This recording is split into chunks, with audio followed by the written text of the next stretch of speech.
பிகினரா இருக்கிறவங்களுக்கு கட்டிங் போடும்போது நெறைய சந்தேகங்கள் வரும். ஒவ்வொரு சந்தேகத்துக்கான ஆன்சர் நம்ம ஒவ்வொரு வீடியோல பார்க்கலாம். ஃபர்ஸ்ட்டு சந்தேகம் என்ன அப்டின்னா, ஆர்ம் ஹோல் ஹைட் நம்ம 1/2 இன்ச்சு இது நான் ப்ளவுஸ்க்காக சும்மா ரஃப்பா மார்க் பண்ணியிருக்கிறேன். ஷோல்டர் ஜாயிண்ட் இங்க தான் நமக்கு வரும். இந்த கரெக்ட்டான அளவுல இருந்து நம்ம ஆர்ம் ஹோல் ஹைட் வைக்கணுமா? அப்படி இல்லன்னா எக்ஸ்ட்ரா மேல 1/2 இன்ச் விட்டுருப்போம் இல்லையா? அதுலேருந்து நம்ம ஆர்ம் ஹோல் ஹைட் வைக்கணுமா? அப்படின்ட்டு சந்தேகம் இருக்கும். என்ன அப்டின்னா, நீங்க எக்ஸ்ட்ரா இருக்கிற இடத்துல இருந்து ஆர்ம் ஹோல் ஹைட் வச்சீங்க அப்டின்னா, நீங்க எக்ஸ்ட்ரா எந்த அளவுமே விட தேவையில்ல.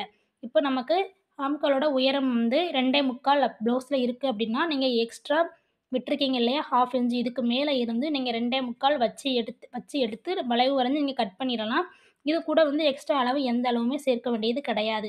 இதுவே நீங்க ஸ்டிச்சிங்க்காக விட்டுருக்க கரெக்ட்டான அளவுல இருந்து நீங்க 2 1/4 மார்க் பண்ணுனீங்க அப்டின்னா, அத மார்க் பண்ணிட்டு மேல 1/2 இன்ச் ஸ்டிச்சிங்க்காக விடணும். இதுதான். நீங்க இப்டி வச்சாலுமே பரவால்ல. நீங்க மேல இருந்து வச்சீங்கன்னா 1/2 இன்ச் விட வேண்டாம்.